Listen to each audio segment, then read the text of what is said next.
Going on television on a reality TV show doesn't mean that people are going to observe you the way that you should be observed. One thing that our next guest is going to teach us is never judge a book by its cover.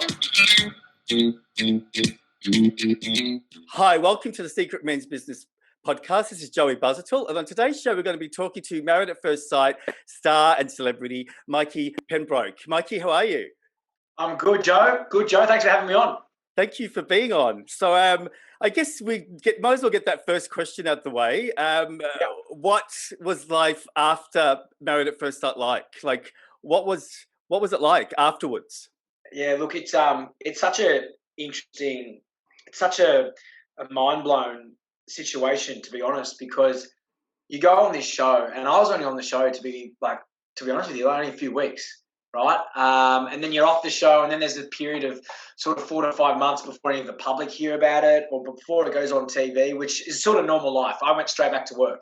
So literally started filming in September. I was back in work by October. So it's just this, this crazy situation where you're going through this, Married at First Sight experience. And then I was back at work. So it was quite normal going back at work. It really started up in February when all the ads started coming on TV, and then obviously the show started, and then your friends see you on the ads, and then you get all these people messaging you, and then you're on all these episodes. And mine was a bit of a roller coaster ride, because at the start it looked quite good. It looked like we were going to get on well. There was a lot of positive feedback, and then look, things didn't go quite the way I would have hoped, but it is what it is. We're all human.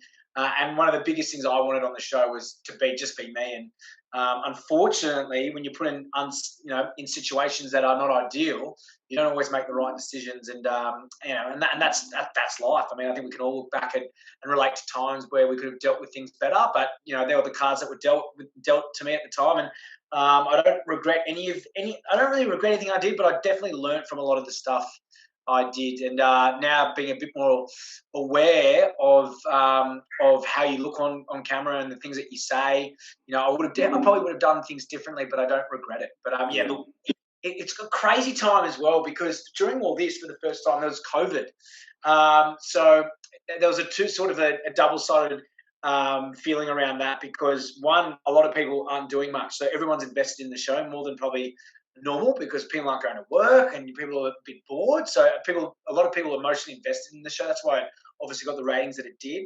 But in saying that, we didn't get it. Like, everyone's like, what was it like when you go in public during that sort of your 5 minutes of fame?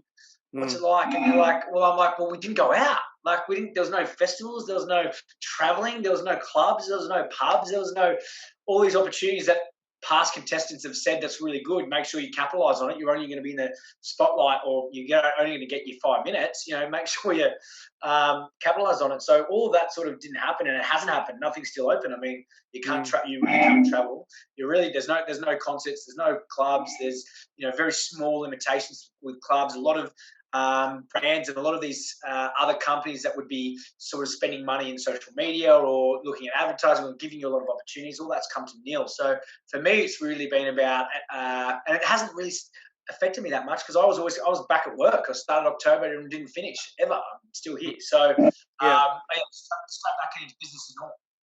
So what did you learn from that experience? I mean, I know that you went on it, and I think everyone thinks it's easy. What did you take away from it for you? Well, the biggest thing that one thing I'll say about MAFS is it's the emotions and the situations that they show. Everyone goes, it wasn't me, I didn't say this. You do say it. No one puts a gun to your head and makes you do the things you did. Certainly not me. What I didn't understand was they would put you in situations where you would be extremely uncomfortable, and that person that you want to bring across this. So I'm a pretty easygoing, I think funny, don't take life too seriously, like to joke around, like to muck around. I'm a boy's boy, love my exercise, love dancing, love going out, love fishing. Like, there's all these things about me that I in the auditions I showed, and then they made things really unfortunate, because they put me in a position with someone that I didn't really get on with. And if you think about it, if I put you in a room with someone that you don't get on with, and you're expected to be in a marriage with them, it's only a matter of time before you start to show, if you're going to be really authentic, before you start to show signs of of disdain, of things that you don't necessarily want the public to see. So I really went in there thinking they're going to match me up with someone, maybe that I don't marry, but at least we're going to get on. We didn't get on. We didn't see eye to eye. There was a lot of things that, you know, we didn't agree with. And then they really concentrated on them, and they said, "Oh, you're really awkward on the show. You're not awkward in real life." Like, no, I was awkward in that situation. I was expected to do this and that and be this person with someone that we weren't matched well together. So that's how I was in those situations. But it's just not who I am. So that, I look back now, and like, it was such an amazing opportunity. If I had just capitalized on showing who I really am and all the positivity that surrounds me in my life. But it just wasn't. I don't know if this actually helps, but I from the very first moment you went on camera, I knew straight away that you were a down-to-earth guy. So I don't know if you noticed that, but we all saw that. So I wanted to ask you how, I love your, you know, your philosophy on life and the way that you're free and all that. So how did you learn to have that attitude? Like, who taught you that as a man, to be this free spirit? Because, you know, you are funny, I'm going to say, but you don't give a shit, which I love. So what was your inspiration for that? Who taught you?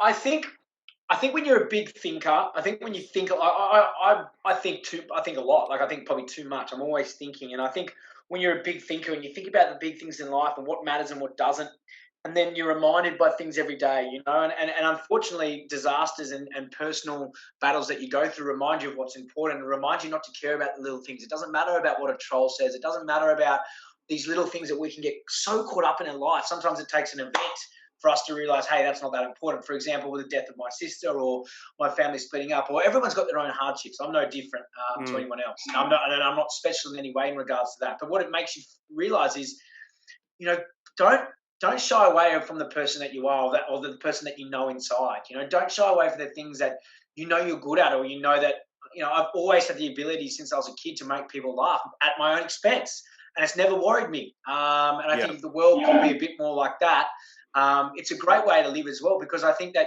you know, if you're going to be true to yourself, you have these sort of things that are deep down in us. And then a lot of people during school or whatever, at whatever period of life, it gets beaten out of them to join society and not go for things and not be quirky. Like, life shouldn't be serious. One of my biggest things is, don't take life too seriously. We're on this planet for such a small amount of time. And I think it's really important to go work out who you are, what you want. And go out and get it, because before you know it's going to be gone. You only have to look at the news or look at certain situations where people's lives get taken from them like that. So it's, for me, what's made me like that, probably my deep thinking. My family's always said to me, it's been a big thing. And I come from a very unusual family. My parents separated when I was really young, but they're best friends. They're still legally married, but they've got partners. When we go traveling overseas, I've got my mum, her partner, my dad, his partner. I've got my disabled auntie that lives with us. I've got, you know, my brother and my sister. So, and we're very open. Nothing's really shut off on the table. We fight a lot, but we always know that life's too short to keep grudges or to not be positive. And I really think it comes down to, you know, don't get me wrong, I'm not always like this. I like anyone, you know, you have moments where you're unhappy, and I've had a lot of moments, a lot of personal struggle. But when I'm in a good headspace, I sort of wake up in the morning. It's like, well, it is what it is. You know, you're either going to attack the day positive or negative. Yes, you can change your circumstances. If you're not happy with your job, change that. You know, if you're finding that you're not happy all the time, but it's like, for example, in the position I am in now, I can't change COVID. That's happened. That's a reality that we live in. There's no good in going back and saying, oh, I could have done this or we could have done that differently. It's just how it is. That's how life is. We learn from our mistakes. So COVID's around. So I either have the choice to come here and mope and they'll say all these opportunities, MAFS didn't portray me the way I wanted, all these opportunities I could have got didn't go ahead. All the, you know, aged care is really hard, funding's really hard. We can't get new admissions, you know, the new costing of all the equipment, the Royal Commission, the accreditation. There's all these, you know, hurdles that you overcome. But it's like, I either can decide to attack the day like, you know what, it is what it is. Let's get after it. Let's be positive. Let's be a go-getter. Or you can't. And I just think if you really think about what the right decision is, or if you really think about how lucky and blessed and grateful you are, that's usually enough for me to just be like, you know what, I'm just going to have fun. And if it's making two residents laugh, if it's me and Percy upstairs, who's a resident who loves St George Dragons, it's me going up there and stirring him up about how they're not going to make the 8 and how they get smashed by this team, just to see a smile on his face, really puts a smile on mine. I mean, for the audience that don't realize that you actually work in aged care, so that, which is amazing. Like, what led you to that career? Like, when I saw that on TV, I wouldn't have put that. I wouldn't have put that with you. You know what I mean? So, Yeah. which is bad of me to judge. But No, what made you do that job? So the facility, or the facilities that I work at, there's two of them. They're right next to each other. My grandfather started these up. So 1970, I'm pretty sure. Mm. He opened this, and there were little cottages then. Back then, aged care was a complete mess. You could imagine in the 70s when it wasn't really thought about in society. Old people used to just live at home. So it's not like 1970, 1900s, it's only 70 years. No one really thought about, okay, what are we going to do once we start? The average age life expectancy only 50 years ago was, a lot shorter than what it is now. You're looking at maybe 60. So it's a new sort of thing with the world trying to, how do we look after them? How's the situation done? So my grandfather started up in 1970. We've been family owned, family operated for 50 years. And I just felt like with my family business and where it was, I'd been on the board for a number of years learning it. And then I thought, it's about time I go out there and see what it's about and learn and see how I can offer my skills and see what it's all about. And so for 3 years, I've been out here running the operations. I'm not going to say it's not a struggle. It was really hard at the start. But, I get great joy bringing people a lot of happiness in life. With a lot of them wouldn't get it otherwise. A lot of them don't have families here. You would be surprised about how many people don't get visits. A lot of them are concessional, which basically means for an older person, they're on the dole. They don't have money to support themselves. A lot of those people don't have any family. A lot of them have lost their partners. And, without bringing a little bit of joy to their life, especially at the moment, it's lockdown, they're on house arrest, without bringing a little bit of joy. And sometimes it's a 5-minute conversation. Sometimes it's, bringing them a favorite bar of chocolate. It really is simple things like that can make all the difference. I really do. You seem really natural at it. Like what I've seen that you've posted, just seem like it's just a second nature for you. So I can tell you really love it. What have you learned from the people that are staying there? Like, what's the thing that you could tell Australia about the elderly? Because I think we sometimes dismiss them, don't we? Yes, we do. I think you got to remember that every single one of them is. We think we're so different to other people. We think we're so unique. They've all got needs like us. They're similar to us. I think the biggest thing is don't be serious with them. They like a joke. I know this sounds funny, but if I could tell you all the dirty jokes they tell me, they're still old. They still like all that kind of stuff. I get dressed up in little leotards and have a dance. Old women touching my butt, and for me, that's fine. I've got no problems with that. Obviously, some people say, "Oh, that's not appropriate," and that's the way they can think. Me personally, I've got no problems taking the piss out of myself, and they enjoy that because it opens their eyes. Like, this guy's really. He doesn't really care about what other people think. He's not just sitting here singing old tunes back in the 1940s with a CD with everyone sitting around. He's literally putting on Britney Spears and having a laugh with everyone. And I think that element of surprise, or that element of that different aspect of, I really get the point that they're human. They like all the things that we like. Just because they're old doesn't mean we have to do old things with them. Yeah. Take them to the mall, take them to the club. Yes, there's certain limitations with what they can do and can't do. But I think aged care is all now about choice. We really want to keep them individual and what makes them for as long as we can. And just doing, my little dance. My brother does the same thing. We do all little things like that. And that stems back to, I remember my auntie was very close to me, and I bring her up because she grew up with us. She couldn't live by herself, so she moved in with me. She's my mum's sister. I took her to my formal in year 11 because she'd never been to a formal because she was disabled. And I thought, fuck it, I don't have any girls. I said, in year 11, you're coming with me. I'm taking you to the formal. She was a star of the night. She was on the dance floor. She could drink because she's obviously a fair bit older than me. She's wines, and to be able to give, I could have taken a girl and it wouldn't have met much. I don't really think to her or myself. It would have just been to do it, and that's what the status quo did. I took a woman who's never been to a formal, who for her it felt like a real. She's disabled. Felt like a real special event. She even, she should have seen what she was wearing. I get emotional talking about it, but to be able to give that experience to that person when she didn't even get that opportunity when she was a kid was something that I pride myself on. Giving people things gives you a lot in return. Yeah, I think that's why this interview is important, because I don't think you were portrayed this way on television, were you? No, I wasn't. I think And people remember that walk off as as the definition of you, but this is yeah, real. I mean, like, I really encourage people to follow you on Instagram because you get to see the real Mikey. Um, yeah. where when you think about your mates, how do they describe you? um, Like, what's the because you are a bit different.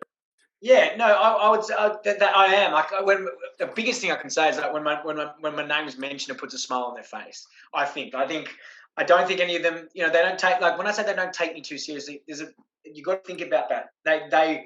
I would make them laugh a lot. If there's a party, they want me at it. I'm an entertainer naturally. It's not like I sit there and the show's about me. Just the way that I interact and talk to people, how I'm upbeat, how I'm pretty honest about what I think and what I believe, and having that no filter aspect. But they would call me extremely loyal. That I'm very generous. That I live in the moment. If there's a party or there's a something that we're doing, I try to forget about tomorrow, forget about yesterday, forget about all the shit that's going on in everyone's life, because everyone's got it. Everyone's got issues, and yes, they're serious. But when you're around and around your mates, you've got to really try to be present and bring happiness to them. And I usually do that by talking about similar interests, doing things that not everyone will do, trying to get outdoors, whatever it may be. I would say that, I think I'm very authentic. But as you said about the show, it's just really hard with that, because and I still, probably the biggest, not regret, but I just go, damn, I wish I was more me on that show. But I'm like, I was me. It wasn't that I wasn't me, but they only take Yeah, they they edit. only take, and it was so much about me and another person rather than just me myself. So if you watch the start of it, I'm like, hey, I'm Mikey, I'm this, I'm this, I'm that. I love life, and then by the end of it, I'm dead. I'm like, I'm not one of those, especially in relationships. If I'm not liking it, or if I don't think it's good for me or her, I get out. I bail. I'm not bail. This is it. I'm not going to stick around for it, because life's too short. Yeah. And so put with someone and being hassled to do this, and long days and long nights, and getting things forced on you, I was uncomfortable. So I think that side came out during the show. So with your friends, because this is a men's podcast about mental health, do your mates talk? Are you open about mental health? Like, do you feel like you support each other when things are tough?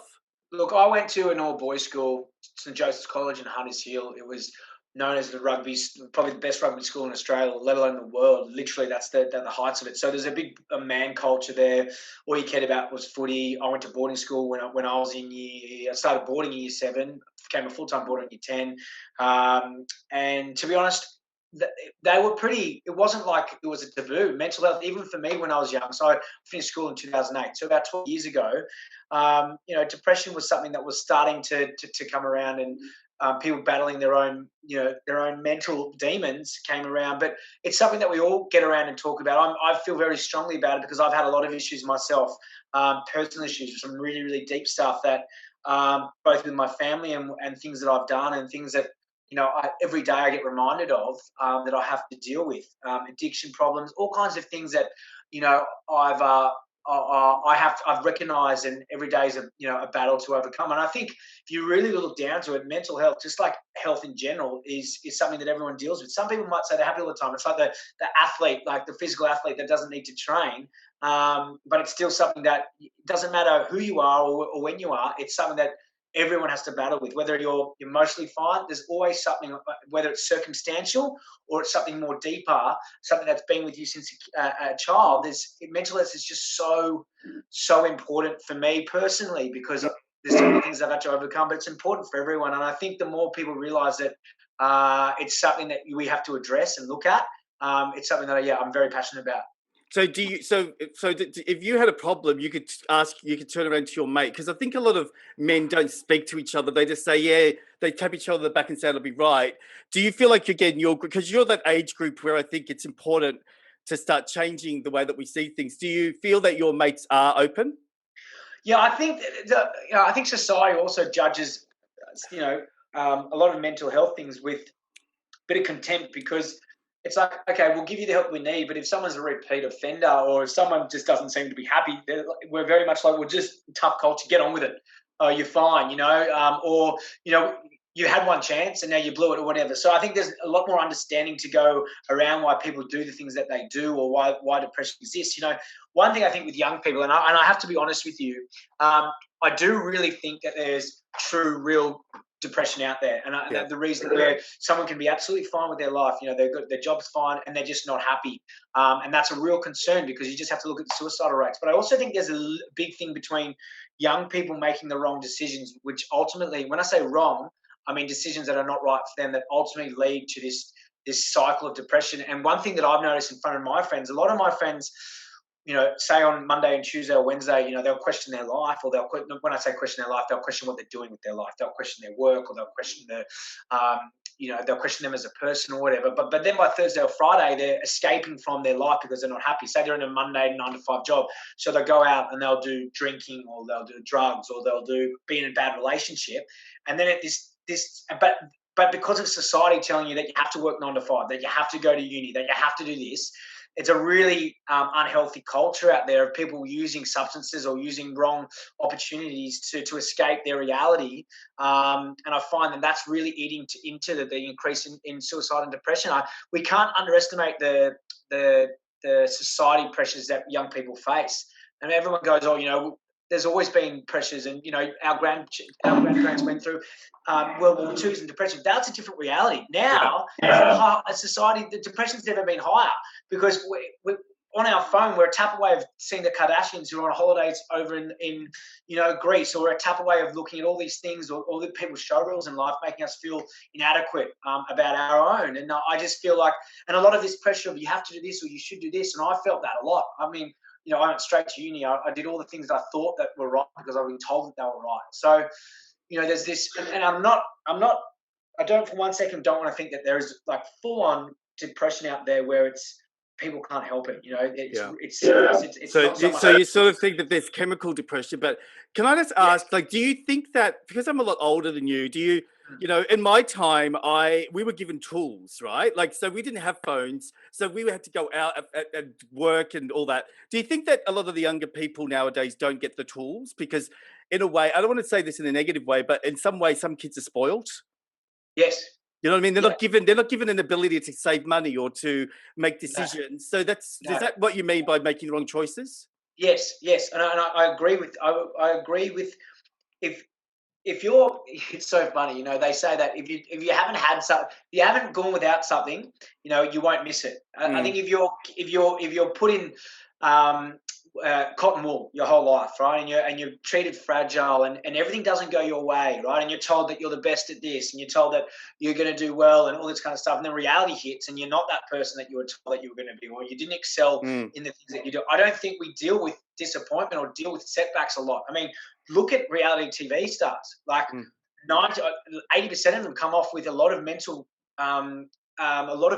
problems because they didn't get painted in the way that they are. Well, it's like, well, you are like that in a lot of ways. It's not just who you are, but you are like that, but you can't deal with the fact that you're not what you think you are. So I think that we're so spoiled. Our generation's so spoiled. We have a like a materialistic thing, isn't it? We have like a level of life that we think that we should be living, and if we're not living there, we struggle to deal with the realities of it. We don't understand that not everyone goes to Greece and Italy. Not everyone goes away and does all these trips. Not everyone has got the fancy car, but all these things that people aspire to be, it's all money based. And at the end of the day, it's going to leave you. It doesn't matter what you're always going to be chasing the next high, whether it's a higher job offer, a higher salary. It's always, do you play that game, you think?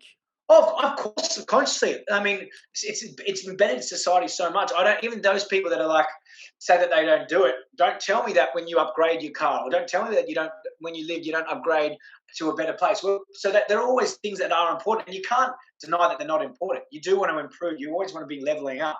And that's another, obviously, as humans, we want to sleep, we want to sleep, eat, live, be with the best of the best. And the best of the best is obviously subjective, because it doesn't mean it's always the most expensive or the best location or the best car.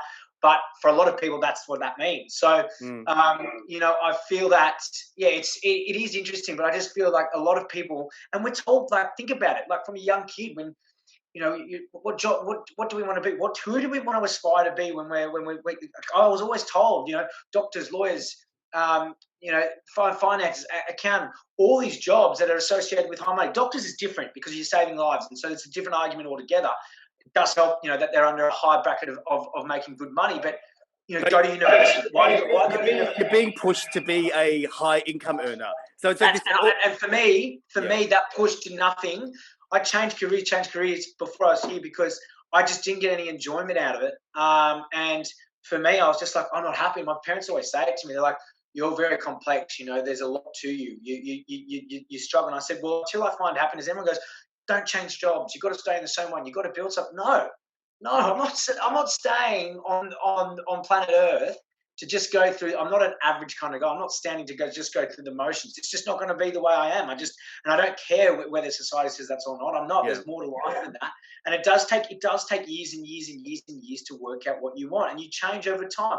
I was a lot more. Get me 5 years ago. I was a lot more. And I told you about going through riches.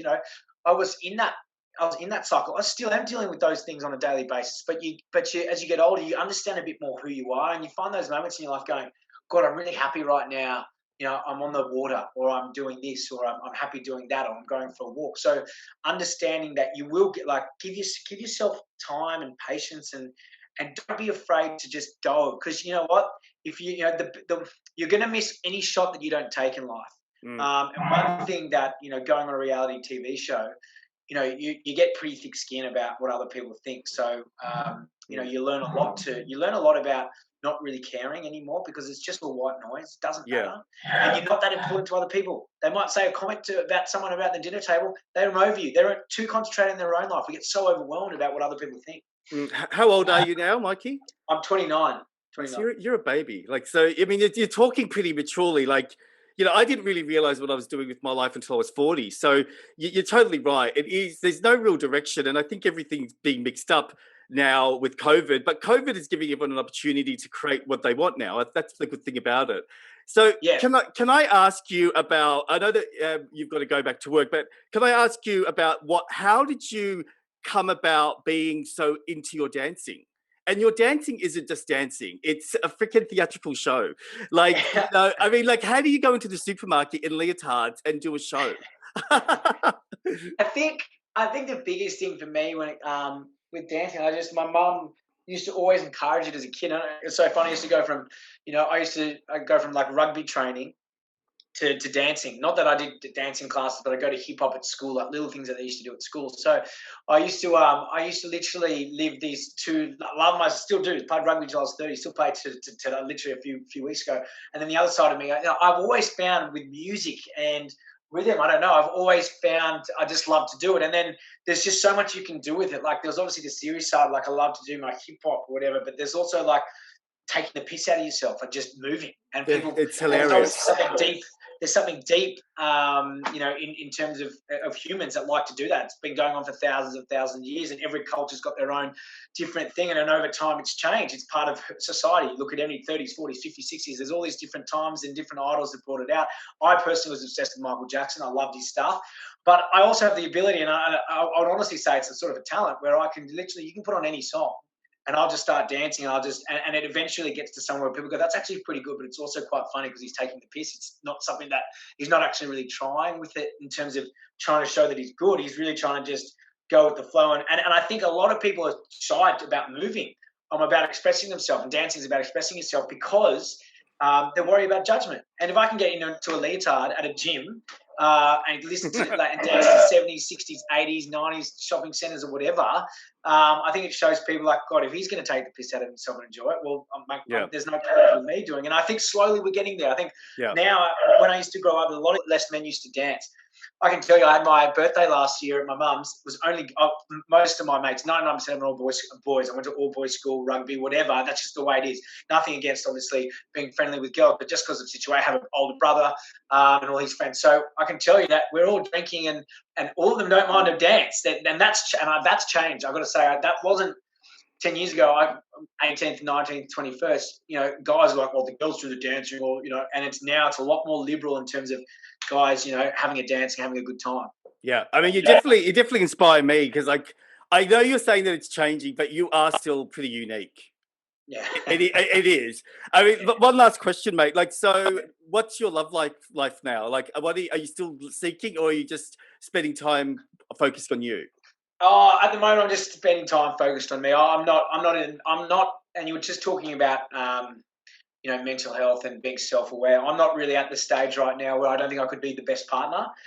In terms of, I think to be the best partner, you need to be at a stage of your life where you're pretty, you can give to another person, and I just think right now, until I get to myself to that extent, like for example, with work, I'm going to cut down my days. I'm obviously here at the moment because of COVID, like 6 or 7, and I'm going to cut down to about 2 or 3 in December, just to concentrate on some of my own stuff, which you were talking, which I really need to do because my balance is out at the moment. Spending too much time at work, coming off the show, and etc. So, right now, mate, I'm just I'm just working on me and getting myself to be the best version I can be. And I think the last thing I want to reiterate, that takes time and that takes a lot of self-awareness to realize that's an actual process. It doesn't happen overnight. A lot of work needs to be going. A lot of we were talking about our generation before. Like a lot of work needs to go into pointing the finger at yourself and going, okay, you might be depressed, or you might be, well, why aren't you where you need to be, and where do you need to be, and why do you want to be there? For example, whatever you want to do in life, you need to go. If you don't have enough money, well, that's because you're spending on this or that. Or I'm not excelling at work. Well, that's because you're doing the bare minimum. You're getting in at 9 to 5. Or I'm not fit. Well, that's because you're not really taking. You're not really sacrificing your goals, and that's what people need to do. They need to sit down, write down what they want in life, whatever it may be. Say, for example, just say it's a fitness goal. You've got to sacrifice for that. Doesn't mean you go out 3 times a week and you're drinking 4 times a week. This is just an example. You've got to sacrifice for that goal. That means doing whatever you need to do. If you can't trust to go out and not eat crap, then you have to sacrifice those things. Otherwise, our goals become the things that get sacrificed. And I think nothing in life worth having comes easy. And a lot of hard work has to go into that. And it's not just as simple as clicking your finger and saying, I'm going to follow a program, whether that's your uni life program or whether that's your diet or whatever. A lot of work needs to go into exactly what you want, exactly what you're prepared to do. Because it's all good to say, oh, I want this, I want that. But unless you're going to do the hard work, unless you're going to sacrifice for those things, they're not going to come your way. And then that eventually is evidently going to leave you disappointed. I mean, it's a very mature way of seeing things. So that's good. So, Mikey, thank you so much for spending time. I know that you're really busy, and I really appreciate the fact that you spoke to a nobody like me, and you were able to share. You're not a nobody. Mate, I enjoyed it, and you speak well. So it's exciting being one of your first TV people on here. That's what you call me. And all the best. And let's check in again in a year and see where things are. That'll be great. Thank you. No worries, Jay. See ya. You've been listening to the Secret Men's Business podcast. This episode will be out on Monday and Thursday. Don't forget to click subscribe, and all the information about Mikey will be on the link. So if you want to join him on Instagram, just click on the link. See you later, guys. Bye.